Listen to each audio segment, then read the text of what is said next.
さて、イメージ通りに動けよ。俺。Round 1. Ready?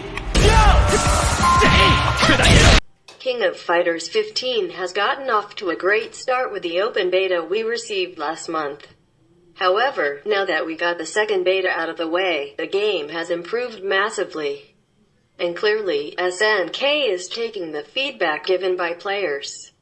How can we come to this impression? Well, it's a matter of perspective and prediction. The King of Fighters 15 second beta gave players access to 8 characters different from the first beta, 2 of which were the new characters.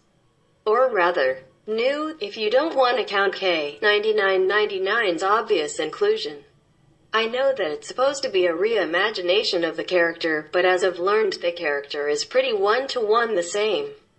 Down to his name, even. Khronen is a play on words in Japanese which roughly translates to K, 4 knights. Regardless, the other new character we have access to is Isla. This character focuses on ranged attacks and mobility options that she uses to keep away from the player while closing in on her target the moment she needs to.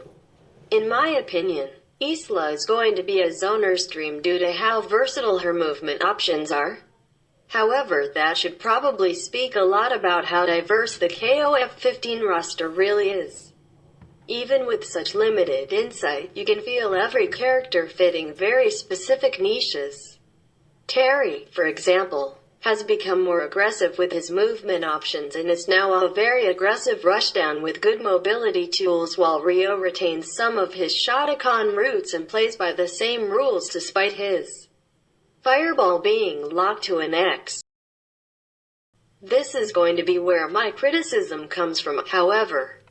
As a longtime KOF fan, I noticed that many characters got changed for the sake of pacing. Not to mention, a lot of their options have been changed in terms of the motions that need to be done.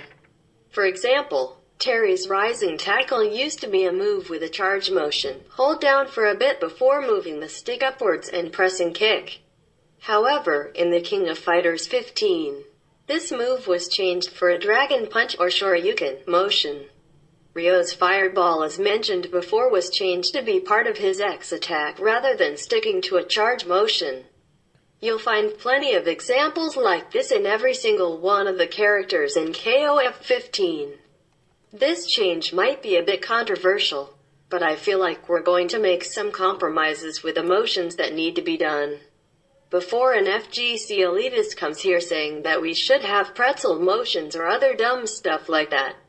KOF 15 has limited itself to having half-circle motions, quarter circles, and double variations, DPs, and Guilty Gear Strive super motion for climax attacks, half-circle back, forward plus KP. Don't worry, the characters aren't neutered down for the purpose of simplicity. In fact, KOF 15 is the next step in terms of having players graduate from DBFZ's simple controls because it introduces new variations for motions that players can still gradually get accustomed to. The moves themselves are still there, they just have been repurposed. Since we got the accessibility topic done, we should talk about the meat and gritty of the game. The rollback works. The end, like its predecessors. The King of Fighters 15 uses a fighting system involving teams composed of 3 fighters.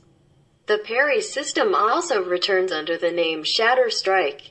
It also reincorporates the common max mode system where fighters can use stronger techniques once energy bars are filled. The game features a wide variety of online modes, including ranked match, casual matchroom match, and online training. The single button, Rush from the King of Fighters 14 reappears and updated to help newcomers perform combos and super moves easier.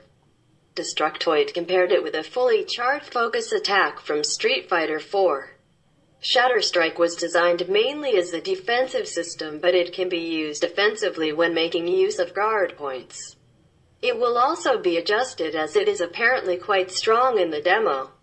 In 14, combos from quick activation was the main way max mode was used, so the gauge consumption was increased from 1 to 2 to prevent players from being overwhelmed.